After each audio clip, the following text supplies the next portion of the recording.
Assalamualaikum warahmatullahi wabarakatuh. Salam sejahtera bagi kita semua. Nama saya Muhammad Syahdatun Haji, pelajar SMP Negeri 6 Surabaya, kelas 9A nomor 19. Saya akan berpidato bertema prestasi di masa pandemi. Pada kesempatan kali ini saya ingin berbagi dalam hal bagaimana cara berprestasi di masa pandemi. Harapan saya semoga sharing dari saya ini akan menjadi refreshing bagi kita semua, khususnya bagi pelajar agar tetap berprestasi meskipun dalam kondisi pandemi. Kondisi yang menyebabkan kita semua terkendala dalam proses belajar secara tatap muka. Seperti yang sudah kita ketahui, wabah virus corona yang kemudian dikenal sebagai pandemi virus disease 2019, disingkat COVID-19, menyebar di seluruh dunia untuk negara. Wabah COVID-19 pertama kali dideteksi di kota Wuhan, Provinsi Hubei di Tiongkok pada tanggal 1 Desember 2019.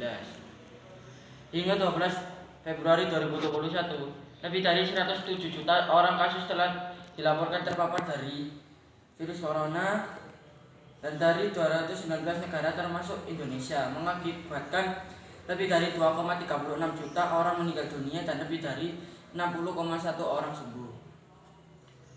Dapat dari pandemi ini, semua negara berupaya untuk menekan penyebaran di tingkat kematian dengan memperlakukan pola hidup baru.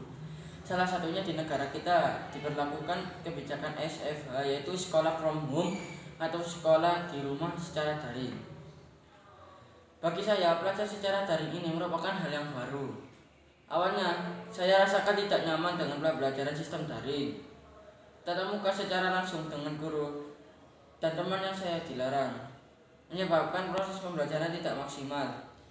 Murid pun mungkin kurang begitu paham apa yang disampaikan dengan guru saat ini. Meskipun dikatakan belajar dimanapun tidak pernah batas ruang dan waktu, namun saya rasakan belajar secara tatap muka lebih efektif dibandingkan daring secara online.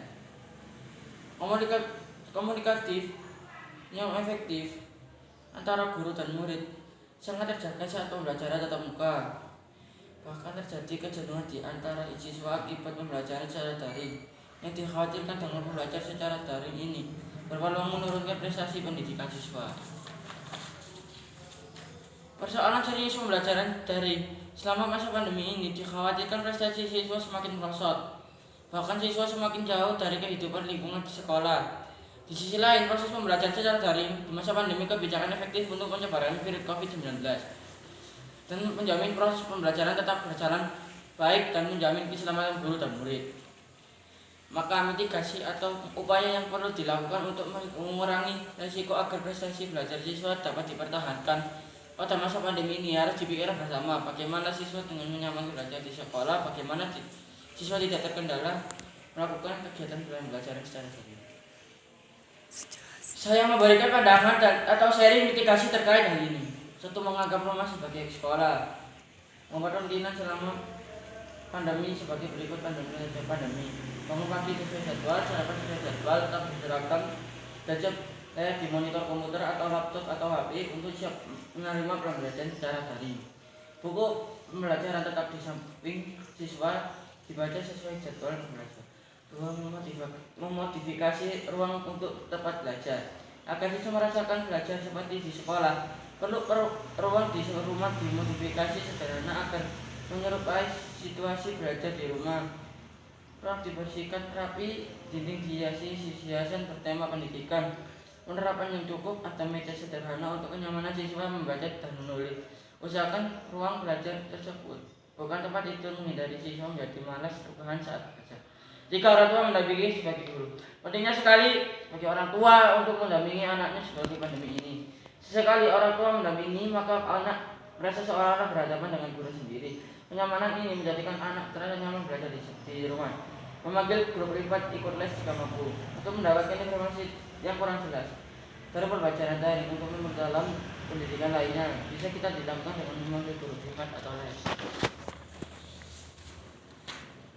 Dengan menyesuaikan kondisi keluarga, tentunya dengan menjaga prokes atau protokol kesehatan. Jika tidak mampu, maka semaksimal mungkin orang tua, saudara, atau teman sebagai partner sharing belajar. Intinya tidak boleh seorang siswa membiarkan ketidaktahuan suatu materi dalam belajar. Upaya untuk guru privat mengajar melakukan ditingkatkan pengetahuannya. Saya belajar di les IPA karena saya lemah pelajaran IPA, sementara itu pelajaran lainnya dibantu ayah, ibu, serta kakak saya jika kurang paham. Monitoring oleh orang tua dan keluarga. Orang tua harus juga mengerti perkembangan pendidikan anaknya. Orang tua harus mengikuti prestasi pendidikan anak dan terus memberikan semangat agar anak tetap tumbuh semangat belajar. Orang tua dan keluarga ikut berbagi ketika anak butuh kuota internet pembelajaran daring. Orang tua dan keluarga juga memantau apa yang dilakukan anak dalam memanfaatkan internet agar tidak disalahgunakan. 6. Tetap serius dengan pembelajaran daring. Siswa harus tetap serius mengikuti pembelajaran daring meski tanpa tatap muka. Jika siswa serius dalam belajar, saya yakin prestasi siswa tetap bisa dipertahankan atau ditingkatkan. Memanfaatkan waktu kosong untuk membaca. Terakhir, penuh pendataan karakter anak. Di masa pandemi ini, sesekali anak diajak bermasyarakat untuk menumbuhkan pendidikan karakternya. Contohnya dengan mengikuti pembelajaran dan memakai prokes dan berolahraga sesuai hobi si anak yang juga mematuhi prokes. Demikian yang bisa saya sharingkan, bahwa belajar di masa pandemi bukan menjadi halangan bagi siswa untuk bisa berprestasi. Jika kita punya strategi mitigasinya, menganggap rumah sebagai sekolah kedua, memodifikasi ruang menjadi tempat belajar dan nyaman, peran orang tua sebagai pendamping, pembimbing, dan mengevaluasi, memanggil guru privat, dan memenuhi pendidik karakter anak, semua itu akan memberikan peluang bagi siswa untuk tetap berprestasi selama masa pandemi. Demikian pidato singkat saya. Atas perhatiannya saya ucap terima kasih. Wassalamualaikum warahmatullahi wabarakatuh.